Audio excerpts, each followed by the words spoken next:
Hello friends. अभी वर्तमान में राष्ट्रीय पशु रोग नियंत्रण कार्यक्रम अंतर्गत खुरपका मुंहपका बीमारी का टीकाकरण पशुओं में किया जा रहा है। इसकी एंट्री हमें मोबाइल में भी करनी है, जिसके लिए एक सॉफ्टवेयर है जिसकी आज मैं चर्चा करूंगा। इस सॉफ्टवेयर का नाम है इनॉफ।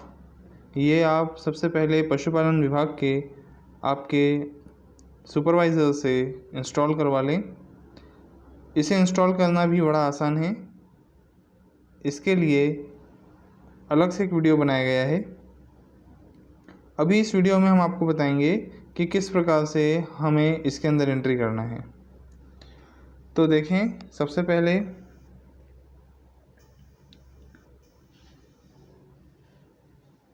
ये सॉफ्टवेयर आपको मोबाइल में इंस्टॉल करना है और इंस्टॉल करने के बाद में जब आप इसे ऑन करेंगे तो इसमें यूज़र नेम और पासवर्ड डालना है, रिमेंबर मी करना है और लॉगिन करना है। ये ऐप आपको इस टाइप से यहाँ स्क्रीन पर दिखेगा।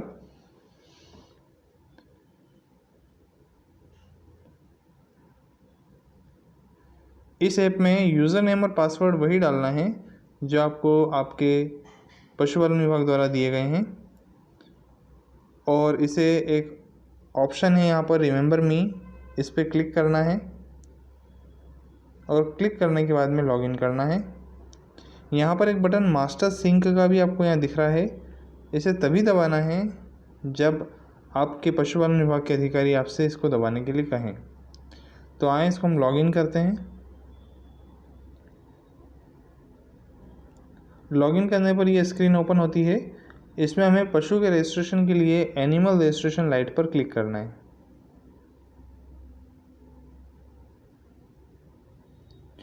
ऊपर आप देखें दाएं हाथ पे प्लस का साइन है। इसे क्लिक करने के बाद हमें यहाँ पशु का विवरण डालना होगा। सबसे पहले पशु का टैग नंबर पूछा गया है, इसलिए यहाँ पर हम टैग नंबर डाल देते हैं।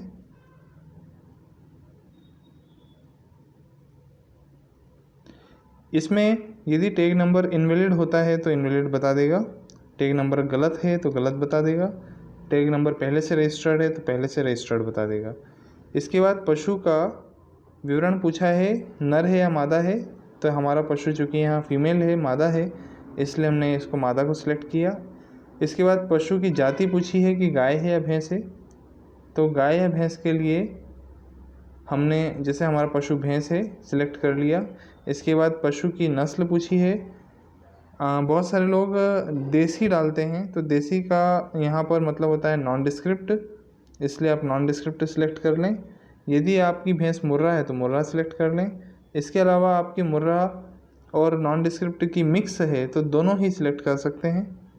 या फिर आप नीली रवि, भादावरी, जाफराबादी, जो भी आपके पास नस्ल है उसे सिलेक्ट कर सकते हैं।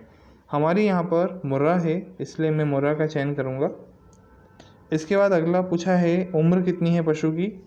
चूँकि मेरा पशु जो है एक पाड़ी है, 6 महीने की पाड़ी है, तो ये पहला कॉलम जो है ये साल का है। यदि आपकी भैंस 1 साल की है या 2 साल की है या 3 साल की है तो आप यहाँ डाल सकते हैं। चूँकि मेरी भैंस पाड़ी है और 6 महीने की, इसलिए मैं यहाँ पर 6 महीना डाल देता हूँ। इसमें ऊपर एक रजिस्ट्रेशन का पेज भी है, जिसमें अभी चूँकि यह 1 अगस्त से टीकाकरण प्रारंभ हुआ है, तो आप इसमें डेट बदल के 1 अगस्त से लेकर 15 सितंबर तक के बीच की भी कोई डेट डाल सकते हैं। पर यहाँ मैं रजिस्ट्रेशन इसको 29 अगस्त में ही कर रहा हूँ, इसलिए मैं 29 अगस्त सेलेक्ट करके इसको ओके कर देता हूँ। आगे पूछा है नंबर ऑफ़ कॉविंग, यानी कि पशु कितनी बार ब्याह गया है, कितनी बार ब्यात है उसकी, या फिर पशु ने कितनी बार बच्चा दे दिया है। तो चूँकि मेरी यह भैंस एक पाड़ी है, इसलिए मैं यहाँ 0 रखूँगा। आप अगर चाहें तो इसमें 1, 2 या 3 जो भी इसकी ब्यात हो, जितनी बार बच्चा दिया हो, वो डाल सकते हैं। आगे पूछा है ऑनर रजिस्ट्रेशन, यानी कि पशुपालक का रजिस्ट्रेशन। तो हम पशुपालक के रजिस्ट्रेशन पर क्लिक करेंगे। क्योंकि ये जो टैग नंबर मैं आपको दिखा रहा हूँ ये पहले से ही रजिस्टर्ड पशुपालक का है, इसीलिए इसको मुझे बार बार नहीं डालना है, ना ही इसका मोबाइल नंबर, ना आधार नंबर। मैं इसमें सर्च एग्जिस्टिंग ऑनर पे क्लिक करूँगा, क्योंकि ये पशुपालक पहले से ही मैं डाल चुका हूँ, इसका रजिस्ट्रेशन पहले से ही मैं कर चुका हूँ। तो सर्च एग्जिस्टिंग में हम जाएंगे। यहाँ हम आपको बाहर भी पहले बता दें कि गांव का चयन और पशुपालक का चयन करना होता है, पर अब हम सर्च एग्जिस्टिंग में जाते हैं। यहाँ पर हम गांव डालते हैं। गांव का चयन करने के बाद में दो तरीके से हम पशुपालक को ढूंढ सकते हैं, या तो आधार नंबर के हिसाब से या पशुपालक के नाम के हिसाब से। चलिए पशुपालक का नाम डालते हैं। यहाँ पर पशुपालक का नाम प्रेम है, जिसकी स्पेलिंग इन्होंने PRAM करके लिखी है वैक्सीनेटर ने, इसलिए ये PR डालने पर ही सर्च करने पर आ गया। यदि आप समझते हैं कि आप स्पेलिंग मिस्टेक कर सकते हैं तो बेहतर ऑप्शन होगा कि आप आधार कार्ड से पशुपालक को ढूंढें। तो इसके लिए हम यहाँ पर अब आधार कार्ड डाल के एक बार देखते हैं। ये दोनों तरीके हैं जो मैं आपको बताना चाह रहा हूँ, आप किसी भी एक तरीके से पशुपालक को ढूंढ सकते हैं। ये ज़रूरी नहीं है कि आप दोनों ही ऑप्शन का चयन करें। तो यहाँ आधार कार्ड नंबर में डाल देता हूँ। ये देखिए मैंने केवल 4 संख्या डाली आधार कार्ड की, 5, तो अब ये पशुपालक का आ गया है विवरण। इसको मैं सिलेक्ट कर लेता हूँ। इसमें पहले से ही मैंने जो आधार नंबर और मोबाइल नंबर डाला था वो सभी आ गया है। अब मुझे 2 बार सेव करना है। ये 2 बार सेव करना मुझे भूलना नहीं है, आप भी ना भूलें। ये पहली बार मैंने सेव कर दिया, अब ये दूसरी बार एक और बार मैंने इसको सेव कर दिया और ये एनिमल सक्सेसफुली रजिस्टर्ड लिखा हुआ आ गया। इस प्रकार से हमारा एक रजिस्ट्रेशन होता है। अब इसी पशु का हमें टीकाकरण डालना है, तो इसके लिए हम नीचे आकर के कैंपेन में वैक्सीनेशन लिखा हुआ है, इसी पर जाएंगे। अब इसमें जो टेक संख्या है उसकी लास्ट की 4 संख्या डालेंगे।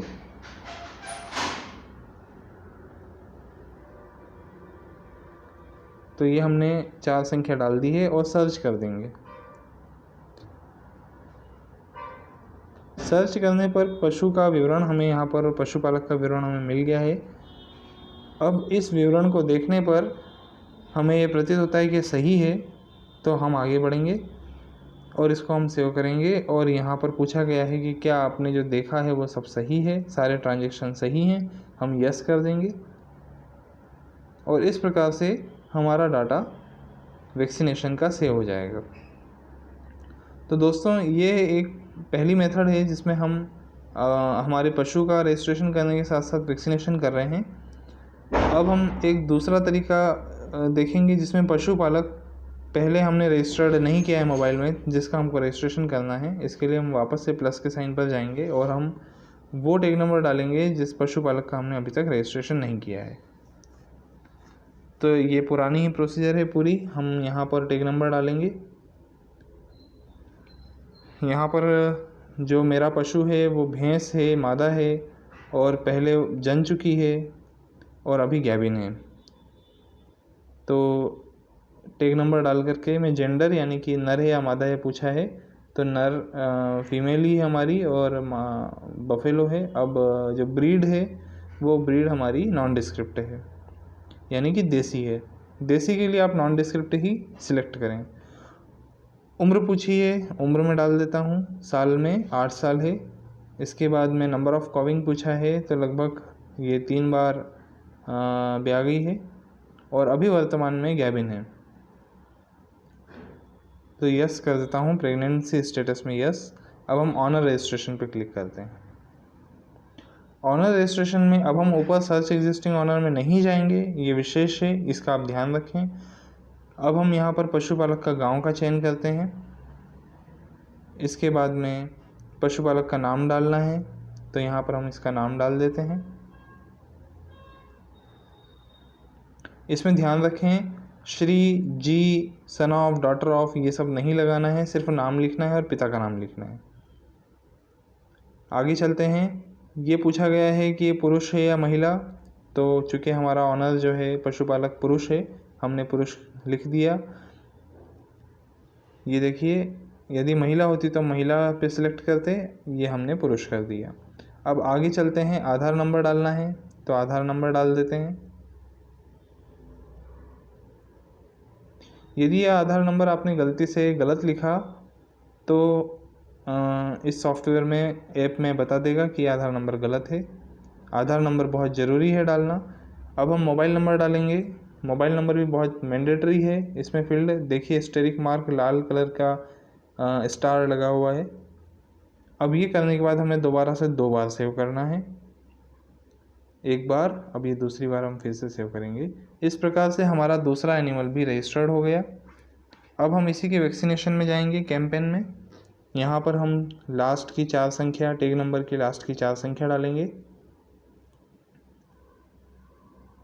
और 4 संख्या डालने के बाद में सर्च करेंगे। सर्च करने पर हमें ये डिटेल पशुपालक का मिला और अब हम इसे सेव कर देंगे। इसको यस करेंगे, ओके हो जाएगा।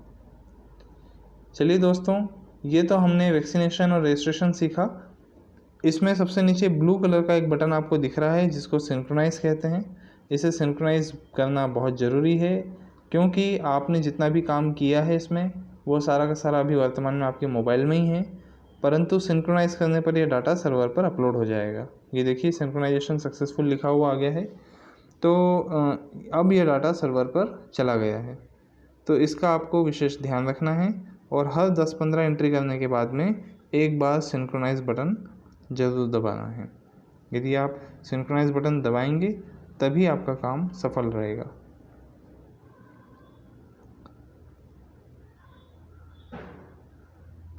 इसमें एक विशेष ध्यान रखना है, आपको लॉग आउट नहीं करना है। आप इसको कैंसिल कर दीजिए और जो बीच का बटन होता है उसको दबा के बाहर निकल आइए। ये देखिए बाहर वापस से हमारा ऐप वर्किंग कंडीशन में ही रहना चाहिए।